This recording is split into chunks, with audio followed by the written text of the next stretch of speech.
what I wanted to tell you, and it's a story that I've been going to write, and I still swear that I am someday, and publish it in the Air Commando Journal now that they've got it.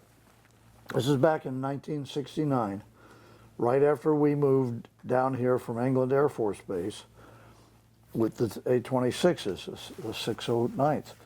And Tim was a young lieutenant, and he was one of mine and everybody else, one of our students getting ready to go back over to NKP on his second tour. And July the 20th.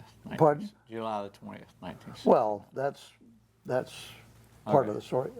Anyway, squadron commander came out and said, the wing commander wants to go to Chicago. He's going to make arrangements to have people come down to perform when the brand new officers club is finished. Who'd like to take him? I was a bachelor, a weekend, what? Get to go to Chicago? Fine. I said yes. Tim heard about what we were going for, and he said, well, I want to go, because the thing was, Bob Gates was going to make arrangements with Bob Hope to come, he and his entourage from World War II. And Tim said, I want to meet Bob Hope, right? Right? Yeah. Understand background, Colonel Bob Gates, then the wing commander of the 1st Sow Wing, had been Bob Hope's pilot taking him around to the shows during World War II. They had remained in contact and friends ever since. So day arrives, we take off. I think we took off on the 19th. We get to Chicago.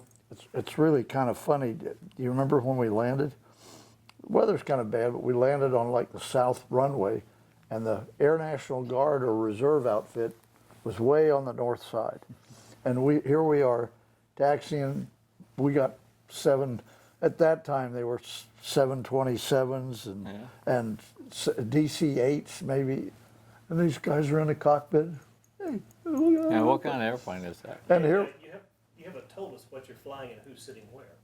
well, I'm of course the instructor pilot. He's the student. Bob Gates is in the right seat. Of what? An A26. And I got the Tim saddle. Gets to ride in the little dinky back seat, which anybody over about 5'4" has to sit in there like this. You can do that when you're 20 some odd years old. Yeah. So that's where, and we told him that's where you're going to ride, because the colonel's going to want to ride in the right seat. He wasn't checked out in the airplane, but he could fly it. We get up to the parking place, get parked. We rent a car. We take Colonel Gates down to, I remember the Sheraton. Yeah, probably was. Right in downtown Chicago. We take him down there. We get to stay in like a Holiday Inn out by the airport. So we go out, sit down, and he said, you know, I'll call you when I'm ready to be picked up, which is going to be Sunday, late Sunday afternoon, whatever afternoon it was the 21st. Okay. So we're just sitting around, right, watching TV, because what we're watching is the Apollo 11 crew is in orbit around the moon, getting ready to launch off the lunar module and land. And we watched all of that, whatever they broadcast, we watched it all happen, all the video, and I seem to remember they had the video. I'm not sure whether I remember it from watching it later or we actually watched it. As I recall, we were either on the way up or on the way back when they actually landed on the moon. No, we were on the way back when he finally walks on the moon. Okay. Yeah, Because I remember listening to it oh on yeah, HF, ADF. ADF. You were listening to it. And go ahead. We'll get to that part. Anyway, finally, Colonel Gates calls us. He's ready to be picked up. They've been at some event, he and Bob Hope. We go down. We filed flight plan. We're ready to go. Everything. We're in the bag, green bag, flight suits. We go in, tell the concierge what we're there for. Okay, sit down here. Mr. Hope will be back. And the three of them walk in the door, and Bob Gates has got his blues on and everything. And I remember at the time, being single, that there was an absolutely gorgeous blonde, tall flight attendant that was, apparently United Airlines always sent a stewardess to make sure that Mr. Hope got where he was supposed to be and did everything. And I was wishing I could stay there a little bit longer, but couldn't. And Bob Hope comes up and said, well, where'd you park the airplane? Do you remember anything else he said? Because we got to shake his hand. And Yeah, I got to shake his hand, meet him. That was a real honor. But I don't recall a whole bunch of conversation. But I remember it was small talk. I remember him making the comment about, well, you know, where's the airplane? Yeah. I made reference that I had seen him perform back in '66 in Vietnam when I'd been there. But it was just lasted a couple of minutes, and Colonel Gates said, I'll be back, be ready to go. And he comes back down, and he's in his flight suit. Off we go to the airport, we take off, head back to Hurlburt Field. Well, the ADF, Automatic Direction Finder, is also you can tune it into a commercial radio station. We tuned one in. Colonel Gates could hear it, Tim Black could hear it, I couldn't. Mine wouldn't work, so I couldn't hear a thing. And we go down, and there's thunderstorms around Nashville, Tennessee, big line of them. You want to understand, Colonel Bob Gates was death on any pilot that would dare fly anywhere near a thunderstorm.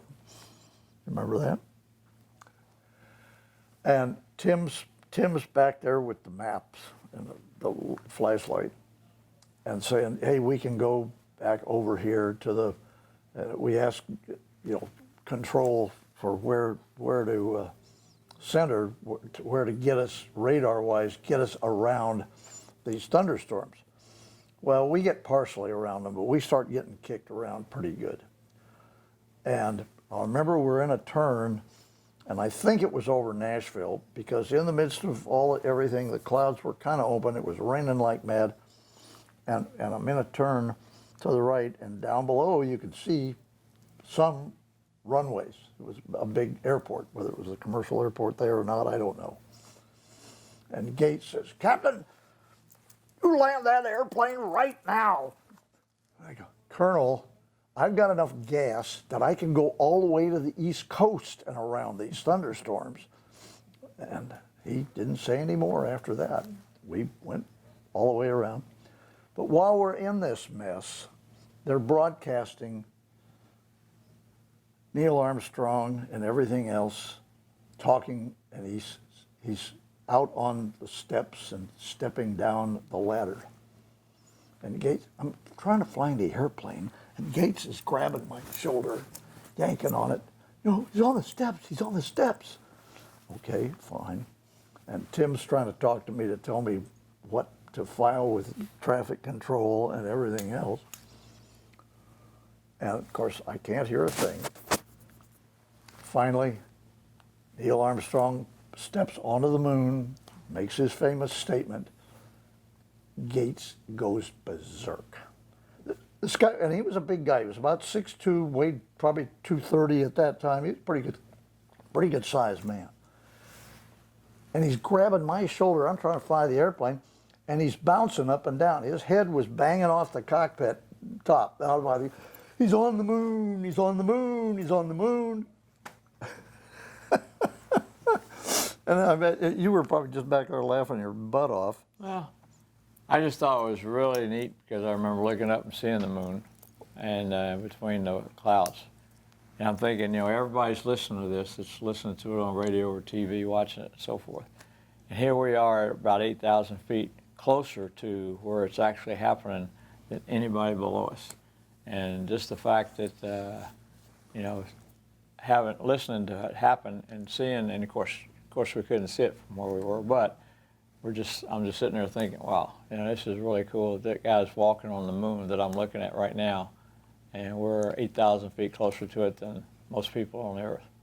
So I thought that was pretty cool. The other really cool thing about the whole episode was meeting Bob Hope, because I got to see him in Vietnam when he came to Cameron Bay at one time. But that was really a pleasure. We finally break out of the weather. We're down over Alabama or wherever, clear as a bell. And the moon was pretty full, as I recall. Yeah. And it's up there to our right, shining in the sky, and Gates turns over and just goes, "Do you realize there's a man up there? Men are on the moon."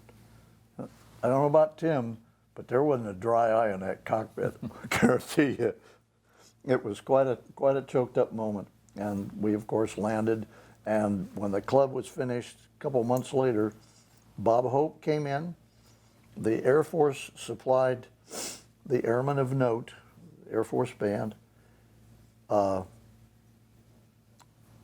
woman that had been a dancer with Bob was there. And then, Is it Ann Margaret? no. This is the old World War II group. Vaughn Monroe was the baritone singer for him in World War II. Vaughn Monroe was there. The comic Jerry Colonna was not there because he was sick. And then the one woman, can't remember her name, she had married Ralph Evenbrud, I believe it was, and they flew in their private jet to land at Hurlburt. Bob put on a big show in the afternoon at the Black Hangar on Hurlburt Field for all the enlisted troops, and then came to the club, and they performed at the Officers Club for about 2 hours at night. That was you were gone by then. I was gone, yeah. He had left to go to NKP by then. But it's just one of those experiences in life that you never forget. That's for Never sure. forget. Yeah. And I'll never forget who was with me. Yeah, that's for sure. I remember sitting there in July the 20th, 69, because that's my dad's birthday. Yeah. And that's why that name, And besides him on the moon. Yeah, and then on the 21st, of course, is the day that he finally stepped coming back. Yeah. So that's our little story. And that's all there was.